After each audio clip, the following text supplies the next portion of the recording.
बड़ा धर्म है, जाति पाति से बड़ा धर्म है, धर्म ध्यान से बड़ा कर्म है, कर्म कांड से बड़ा मर्म है, मगर सबसे बड़ा यहाँ ये छोटा सा इंसान है।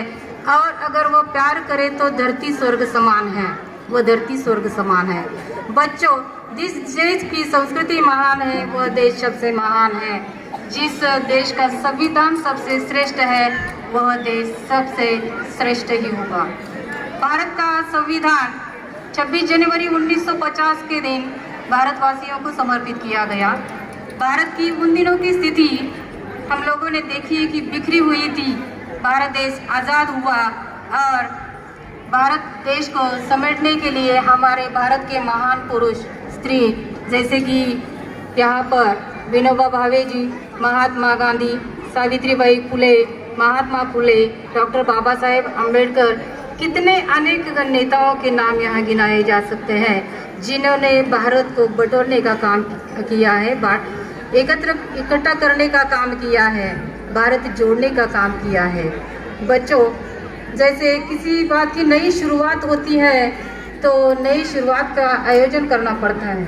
हमारे देश की संविधान समिति यहाँ संगठित की गई, संविधान बनाया गया और नई शुरुआत यहाँ पर अपने स्वतंत्र भारत के अपने हिसाब से अपना कारोबार चले, इसलिए यह संविधान यहाँ पर हम लोगों को लागू किया गया। भारत के सामने, भारत देशवासियों के सामने नए नए सपने थे, नया भारत था।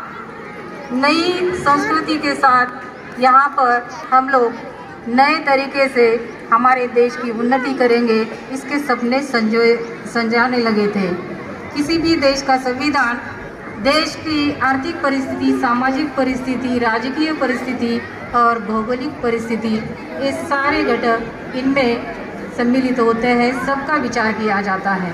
ऊपर से हमारा भारत देश अनेक जाति, पंथ, धर्म, अनेक समाज व्यवस्था यहाँ पर हम देखते हैं। इन सबको विविधता में, एकता में बांधना बड़ा कठिन काम था और इसको सभी ने यहाँ पर एक सूत्र में बांधने का मौलिक कार्य किया है। हम देखते हैं कि आज़ादी के बाद हमारे भारत ने तरक्की की है। आज भारत महासत्ता सबसे श्रेष्ठ ऊंचाई के स्थान पर है। भारत देश ने ज्ञान, विज्ञान, धार्मिक, आर्थिक, सामाजिक, वैज्ञानिक सभी क्षेत्रों में उन्नति के मानो 4 चांद लगा दिए हैं। हमारे भारत के संस्कृति का इतिहास गवाह है।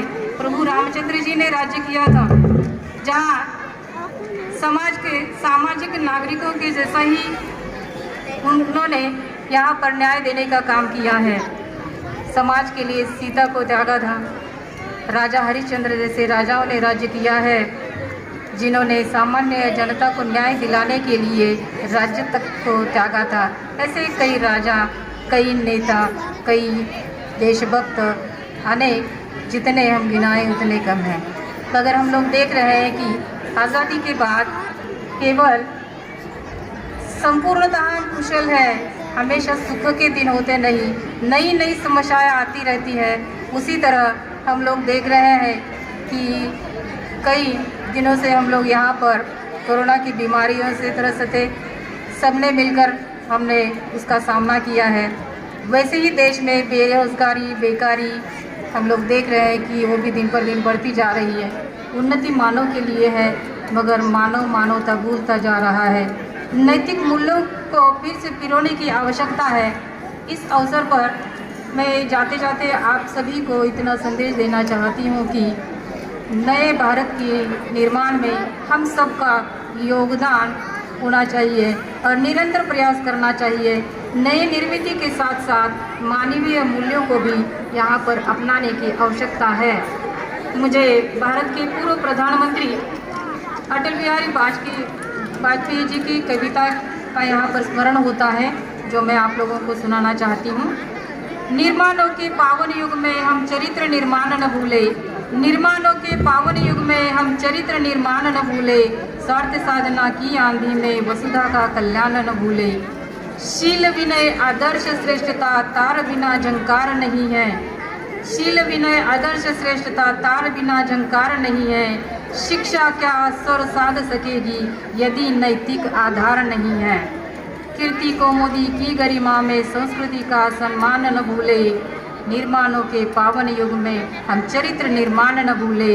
स्वार्थ साधना की आंधी में वसुधा का कल्याण न भूले। वसुधा का कल्याण न भूले। जय हिंद, जय भारत। फार छान मॅडम, आपण जाता जाता एक संदेश देऊन गेलात